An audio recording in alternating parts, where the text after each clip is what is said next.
This is the ATI.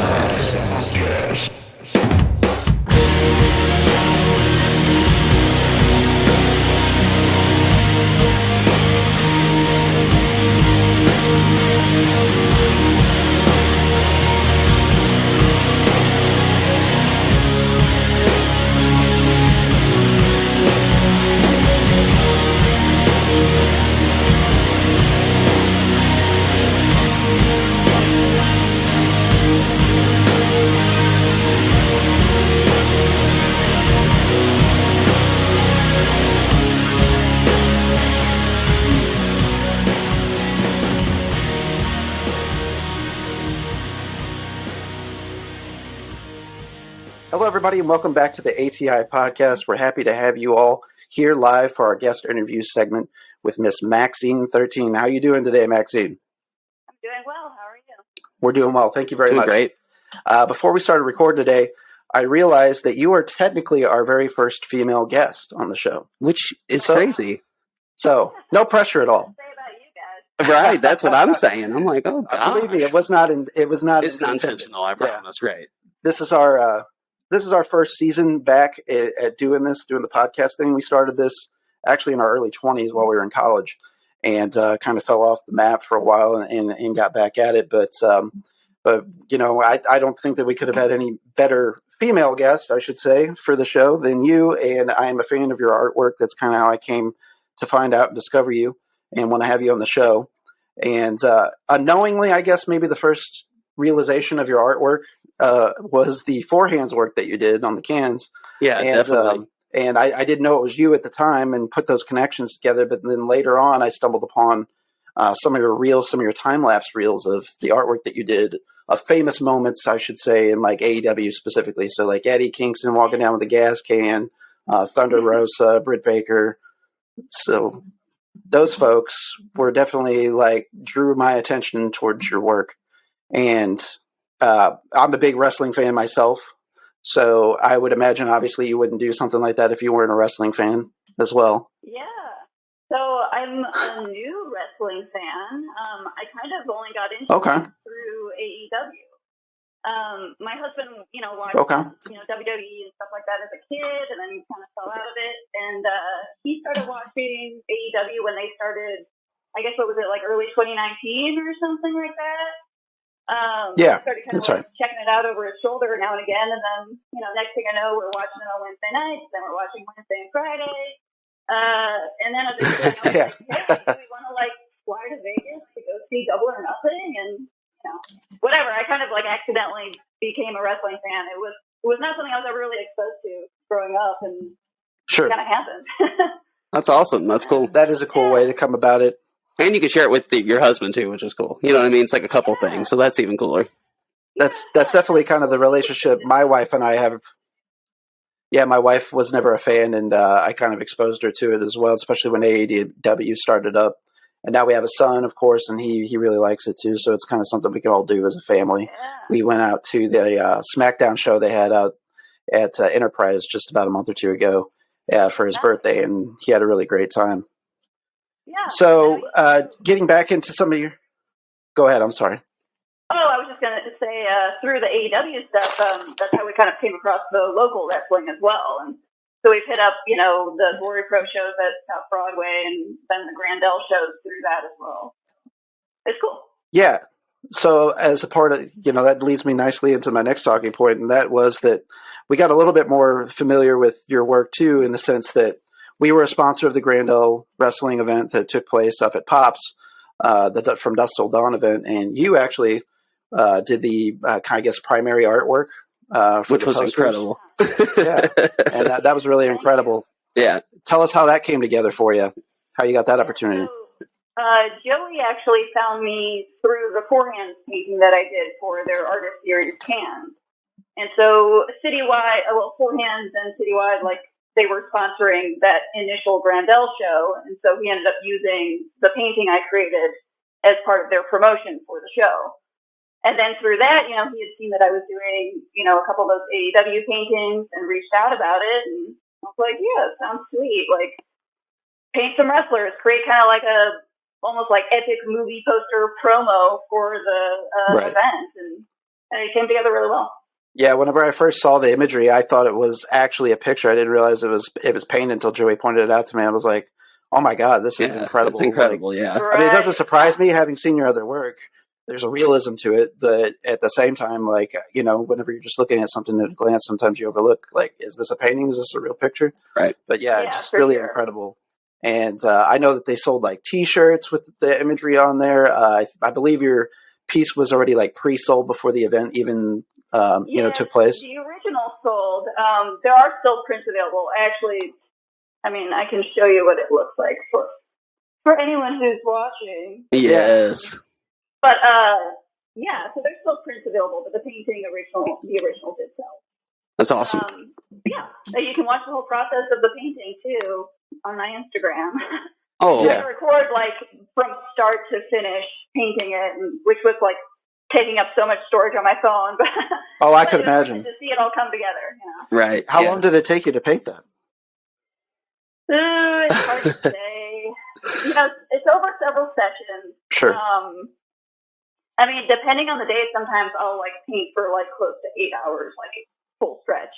But that one, it was probably like at least 3 or 4 sessions. I don't know.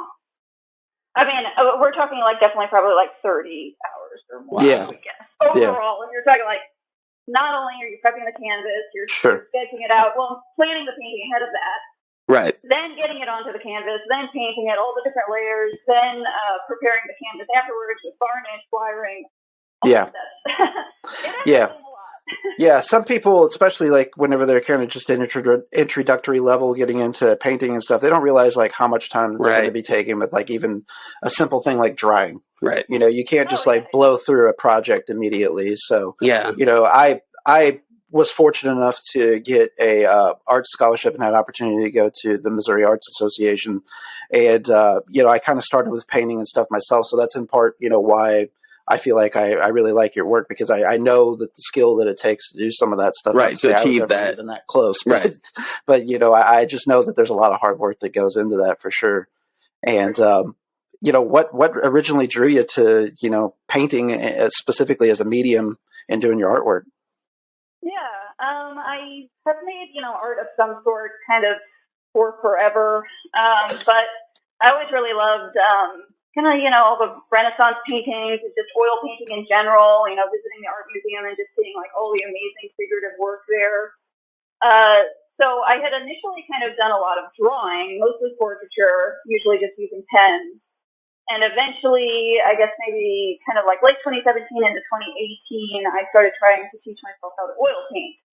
And I was like, very frustrating at first, but eventually I kind of got to a point where I felt pretty good about it. And then I started displaying work at the beginning of 2019, locally anyway. Yeah. I noticed too, kind of over time, you've had some opportunities with some coverage with some of the, we'll call it St. Louis local media.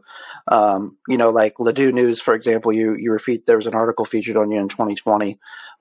Did you see right away after you started getting some of this news exposure that people were actually seeking you out, seeking your talents out, seeking you out for commissions or whatever the case was? Do you feel like it really, did you see a big bump in attention after these coverages? I think it's been growing slowly. Depending on what the feature was, you get maybe a little bump afterwards here or there. I know I did an article for the St. Louis Post-Dispatch. I think it was earlier this year. My timeline gets crazy in my head, but I think it was earlier this year. Anyway, I did see a bump directly after that, like interest in my Etsy shop and things like that. So It just kind of depends. I think some of that stuff pays off over time. There have been some of those articles where, a year or more later, somebody says, "Oh, that was the first place I saw your work, and I've been following ever since," and I just didn't know. Yeah. It's all worth it, I think. Yeah. Yeah, I think, too, a big piece that really drew my attention, I'm not going to call myself a diehard reader of the Riverfront Times, but if I see something in the Riverfront Times that is a topic that I'm interested in, I just like the tone that they have with a lot of the articles. While they're intelligently written, there's a non-formality to them. There's kind of a plain speak in the way that they write things sometimes. And they also cover things that not everybody else covers that I enjoy. So like another news medium that I like quite a bit is like Vice News. They have a lot of stories and things that don't get covered on a national basis. And I like in Riverfront Times kind of our more local version of that. And I know that they did a feature on you. I believe it was in July. And I thought the kind of the byline was kind of interesting. Maxine 13 refuses to be unlucky. Obviously, a play on your pen name and everything as well. But I thought it was a really great piece, and I'm sure that audience, me being a person that's a part of that audience, was probably very attracted to some of your work following that coverage as well.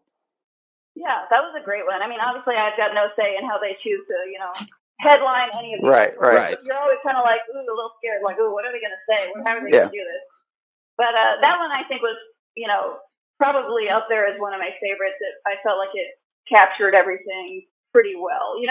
Whenever you're trying to do any sort of interview, you don't really know like what anyone's fully paying attention to, what they're going to like latch on to afterwards. Right.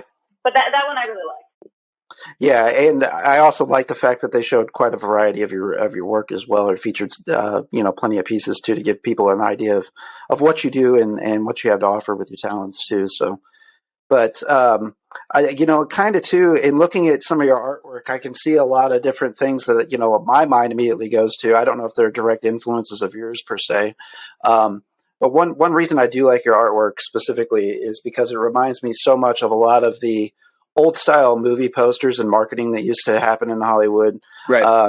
Just as pictures started becoming the talkies, as they would call them back in the day, which is it's such a foreign term to us now, but how they would paint and orchestrate and create some of those, because, like Photoshop on your computer wasn't a thing in the 1930s and 1940s. Right. So, oh, yeah. There's a lot of artists out there that would do a lot of these extravagant movie posters. Some of the big ones that come to mind, like your Gons of the Winds of the world and things like that. I think that there's a classiness to your artwork that kind of reminds me a lot of that as well. And, thank you. And I grew up on a lot of those movies too. My parents, were big fans of the kind of those classic movies and stuff, and always try to have us kids have a little bit of an education in the old school, if you will. And so it's got a bit of a nostalgia feel to me, I guess is what I'm trying to say too. Yeah, no, I've definitely watched a lot of old movies. Love old black and whites. I really especially love like pre-code era movies. There's just you see so many like strange things before the Hays Code went into effect. But even beyond that, I love all the film noir, or like Alfred Hitchcock, things like that. Like I'm kind of all over the place, but big on black and whites for sure. Sure. And of course, behind you right now, and I've seen, some works of yours of Vincent Price, in particular, Missouri native, and his sister actually has had an estate down here. A kid that I went to school with, his mother ended up buying it, turned it into bed and breakfast. It's called the Dragonfly Inn down here, and they've got a house that Vincent Price actually stayed in that you can stay in down here in the Arcadia Valley area, which is it's a very beautiful property. They got little lakes and ponds and stuff, but you can definitely see kind of the escape that it had to have been for him. Like they actually rent out, like one of the featured houses is the house that Vincent Price stayed in whenever he would go down and visit his sister and stuff. It's just like a little nice country cottage, and the people maintain it very well. But huge Vincent Price fan, love Vincent Price, and yeah, for sure, just an iconic image of a time for sure. Absolutely. Oh yeah. So I mean, even when he's in a bad movie, it's still good. Oh yeah, he's in it. Like, it's absolutely entertaining no matter what.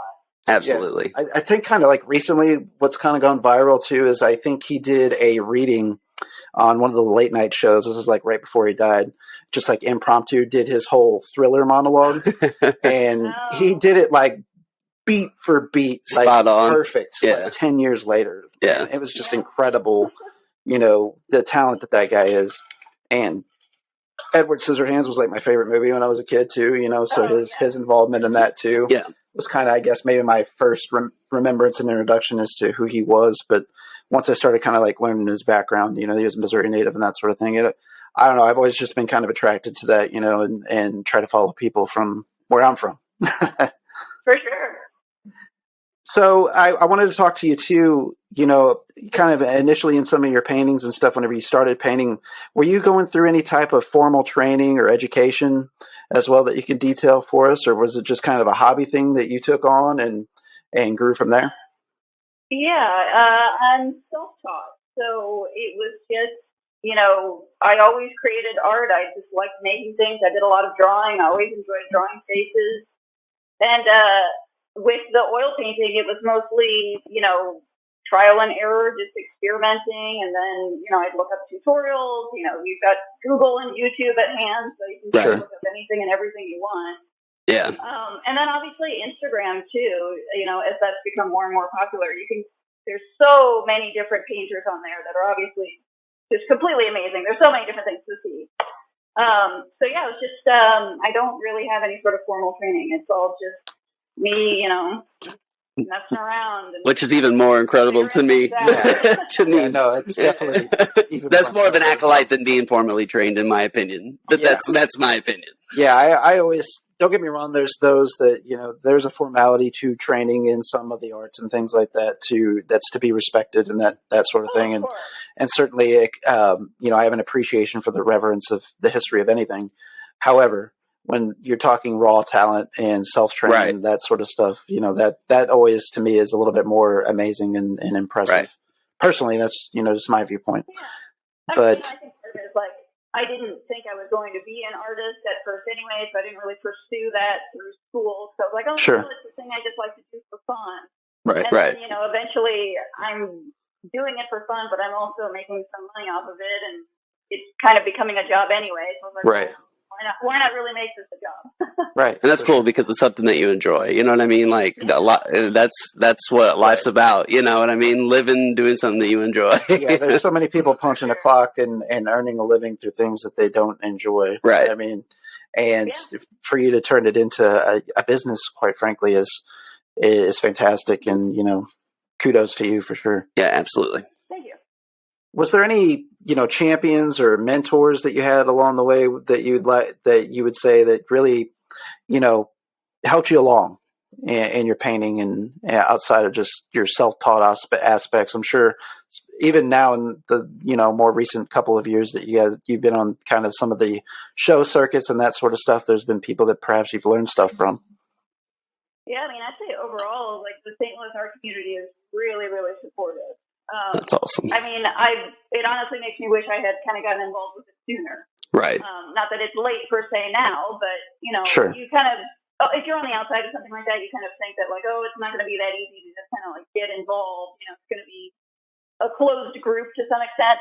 And it really doesn't seem that way at all. Like there's a really wide variety of artists here in St. Louis, and, basically everyone you meet is willing to help you in some way. They're just like telling you about a thing that's coming up, or hey, be a part of this group because you'll find art calls in it or whatever. Like, yeah. I mean, it's hard to like single anyone out because there's really been like everyone's just been really helpful. That's awesome. So, that's cool I that don't know, the communities help drive your experience. You know what I mean? That's great. You know what I mean? I feel like St. Louis is really good about that, even with like outside of just like of painting. I mean, music, comedy. I mean, all kinds of stuff. So, and that's cool. That's a cool thing. And there's a lot of, subsections within the community, but I'd say like most everyone I've interacted with has been, really great about just being helpful, especially when I was starting out, I would just show up to an event and, I'd be in a corner being like, if I talk to one person, I've done my job for the day. It's not very social. Right. But a lot of people would just, come up to me and be like, you're a new artist. What do you need to know, basically? That's so cool. really, that's very, very, very helpful because I'm not all that outgoing, so it's good that other people are.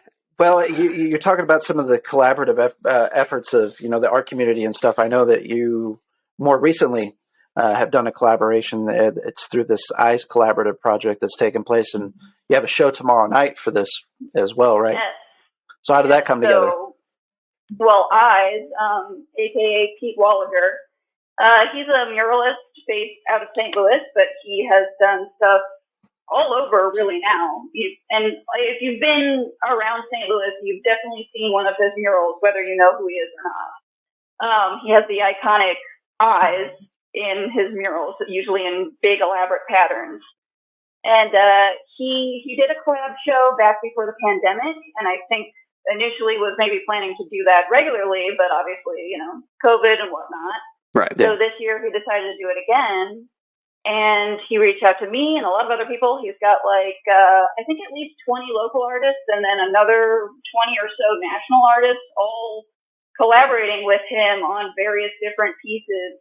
Some of them are, paint-based. Some of them are like stained glass. Like, it's a variety of stuff. That's awesome. All the artists are different.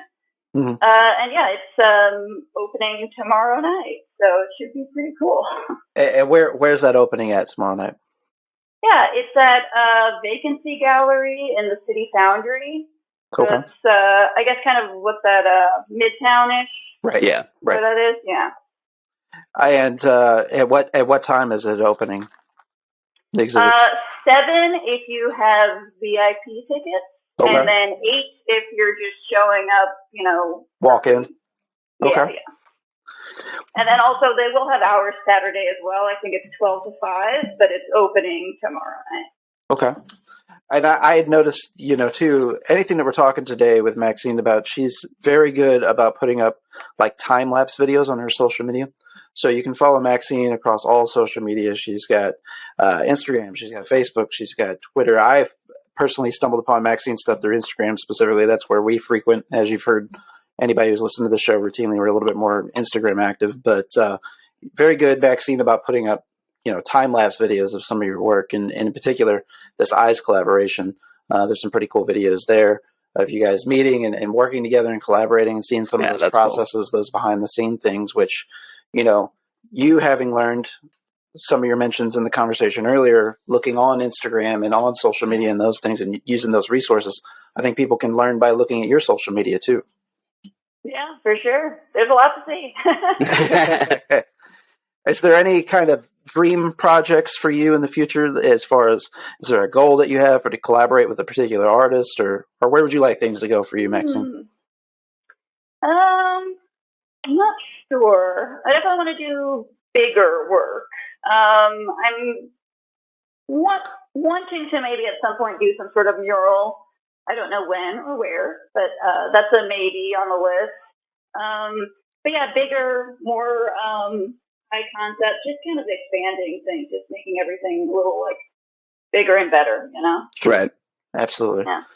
Well, that being said, too, I know, and we've mentioned it a few times here, you had the opportunity to do some work with Four Hands and do some of the design for the cans. How did that come together for you as well, just out of curiosity? How did you get that opportunity? Yeah, that's awesome. Yeah. So I believe they initially found my work through 31 Art Gallery, which I'm a resident artist there. I'm also now their art director. And Four Hands sponsors the gallery. So Okay. I think initially that's where the connection happened. And I guess it was late last year they reached out about doing the artist series cans, which they've done annually now. They pick 4 to 5 artists, and then you kind of get free reign to come up with a design for the can. So when they asked me about it, I was like, absolutely, I'm going to do that for sure. Yeah. I'm already a big fan of them anyway. I love Sure. their scouts especially. I was already a client, and so I'm like, yeah, of course. Yeah.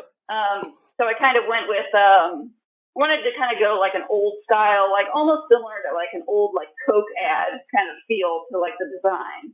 Yeah. So it's 2 women enjoying a beer together, and I also wanted to do that because I think it's maybe overlooked how many women love to have beer too. Right. Sure. Let's see maybe a design where it's not a woman who's offering someone a beer. It's actually Right. 2 women are enjoying the beer. They're together, consumers and it's about, themselves. Right. Yeah, it's about them having the drink and enjoying it rather than it being offered to you. Yeah, definitely. So yeah, it was a really fun project. It was very cool. Yeah, Four Hands is definitely my personal favorite St. Louis brewery. They got a little bit more of a DIY feel to them, and I feel like they support a lot of, other businesses, other St. Louis artists as well. Specifically in your case, we did a Planned Parenthood show back in 2017 at San Lou, and raised a lot of money for Planned Parenthood at that time. This was, in the midst of Missouri getting a lot of funding pulled from it specifically for Planned Parenthood. And Four Hands was an official sponsor of the show, and they provided all the bands and the people putting on the show copious amounts of citywide. and Yep, and other beverages of theirs. So it was thoroughly enjoyed. Let's put it that way. But what I do like about Four Hands is they're always supporting local artists, local businesses, very they try community to driven. keep it in St. Louis, Right? and that's the thing that attracts me as a consumer specifically, for sure. For sure. So I know that you've got an exhibit coming up tomorrow night that we've talked about already. The Eyes collaboration is going to be featured there. What other events do you have coming up in the future, Maxine? Where can people catch your work on display? Yeah. So you can regularly see my work at 31 Art Gallery on Hampton. They're normally open Saturdays, 11 to 4, but they do have a special event coming up Christmas Day, actually. They're going to be open 4 to 9. It's not really a Christmas thing. It's more kind of if you've got nowhere to be on Christmas, or you want to get away from whatever you are doing on Christmas. I can relate to that. No, I'm just joking. No, I'm just kidding. No, exactly. You can come hang out there. They'll be open. There's art. There'll be Four Hands. And they're also doing an ugly art exchange. So if you participate in that, all you have to do is either find or make an ugly piece of art, wrap it up and bring it, and we'll have a table where you can leave yours and pick your own. And who knows what kind of weird, ugly art you might have tonight. That's a pretty cool concept for sure. I don't think I've ever heard of that ugly art exchange. It's awesome. We did it for the first time last year, and so now I think it's become annual. It's caught on. Doing it again, yeah. It's fun. Maxine, what would you say, in your artwork that some of your own personal influences you feel like really shine through? If somebody's just first hearing of you today in our conversation, what's a piece or pieces of your work that you're A, very proud of, and B, you think really shines through your talents, your influences, and that sort of thing? Something that you hold near and dear to your heart. Yeah, for sure. I definitely feel really proud of the Four Hands piece. I think that was a cool way to kind of expand what I could offer through my art. I also, you could find it on my website. There was a piece I did back in 2019. It's called I Am at Heart a Gentleman, and it's a black and white large portrait of Marlene Dietrich in a top hat and tuxedo.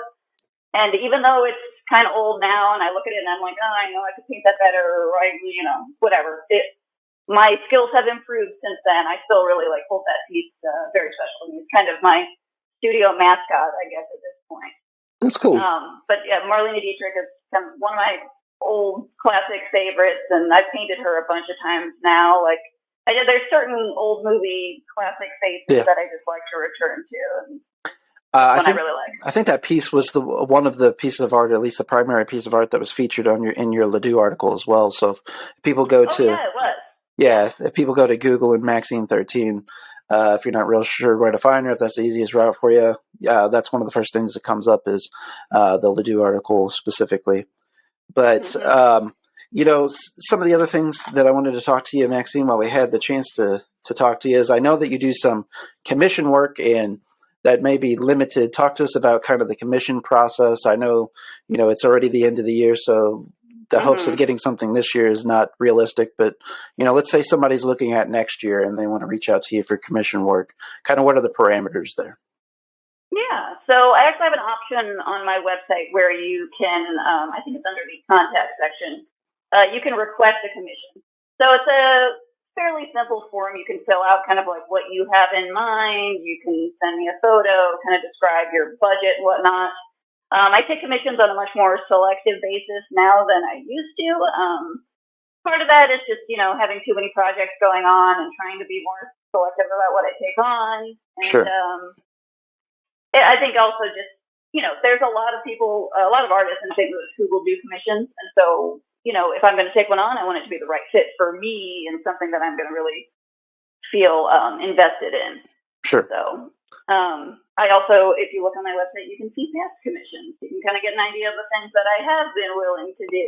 Right, for sure. Because it's really great. There have been people who've come to me with, I did a really cool commission of Esther Williams.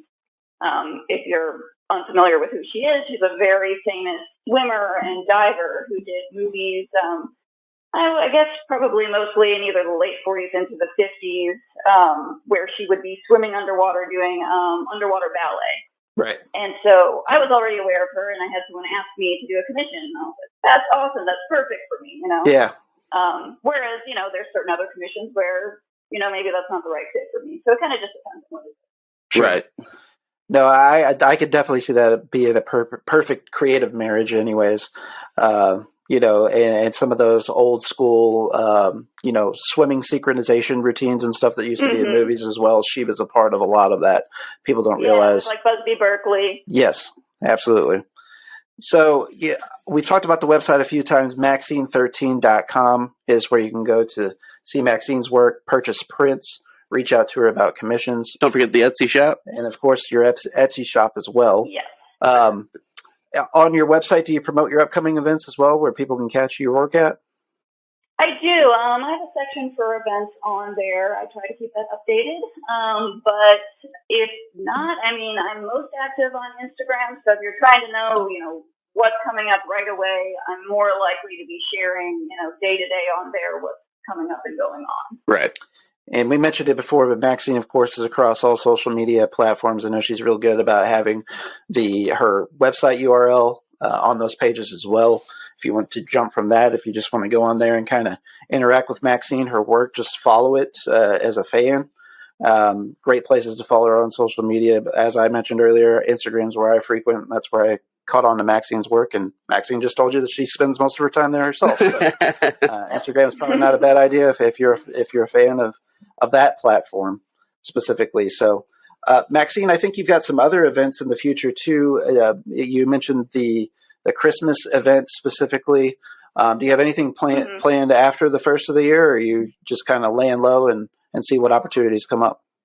I do, but not until April. Although, for all I know, something's going to pop up in January and February and March and so on. Sure. So in April, I'm going to have a solo show. I don't have the dates available at the moment, but I will be promoting it when it gets a little closer. Sure. But also, come February, there'll be a new opening at 31 Art Gallery too, which will be late February. I can find a date if you want. Well, I was going to ask. I have to go looking for it. But are you debuting new material at this event that's coming up? In February? Yeah. Oh, yeah. I'll definitely have some new stuff. So I always have something on display at 31 Art Gallery. So anytime you go there, you're going to find something I've done. But I will have some new work in February, too. Awesome. And you can look them up on social media. They'll be posting all about it, too. Very cool. So, of course, today we're actually going to be having, at the close of the show, too, we're going to be promoting Maxine's website. If you didn't catch it right now, don't worry. We're going to repeat it to you for you. We're also going to have Maxine's information in our episode details. So once the podcast hits the podcast normal feed drops on Apple Podcasts, Google Podcasts, Anchor Podcasts, all those fun podcast spots, Spotify, you can hit those URLs, visit Maxine's website as well. And don't worry, once we get all your dates and stuff, we'll tag you, and you'll be liking 30,000 videos of ours. So yeah, sure. And of course, we utilize on our Facebook specifically. We have a ATI Facebook community, and we utilize and use that not only for listener engagement, but to promote the alumni and events that they have going on. So anytime you've got an event going on, feel free to share it to that group and publicize it to our audience for people to come out and check it out as well. So. We can't thank you enough again, Maxine, for doing the show today. Yeah, we really appreciate your time. Yeah, thank you. And we're happy to highlight your work. We always like bringing on St. Louis artists specifically and talking about things that they have going on. And hopefully it's not the last time we talk to you. Hopefully we can have you on again in the future and talk about some events. Oh, great. Thank you. Grateful. Thank you for coming on. All right. Thank you, man. All right. Thanks. You have a good night. You too. This is Barrett from the ATI podcast. Each week, Josh and I discuss current events, pop culture, music, TV, movies, politics, sports. Nothing is out of bounds. You can also tune in to learn about rising artists, small businesses.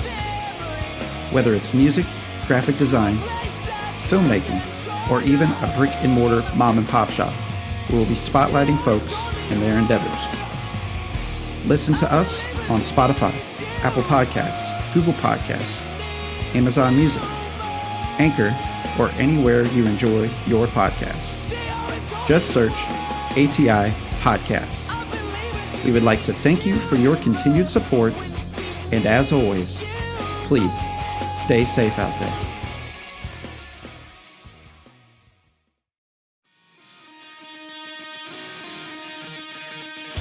Hey, this is Josh from ATI Podcast. For show updates and news about the podcast, follow us on social media. You can follow us on Facebook at facebook.com/ATI Podcast 22, on Twitter at podcast_ATI, on Instagram at the ATI Podcast, on TikTok at ATI Podcast. DMs are always welcome. Have a question for the show? You can always email us at atipodcastquestions@gmail.com. Stay safe out there.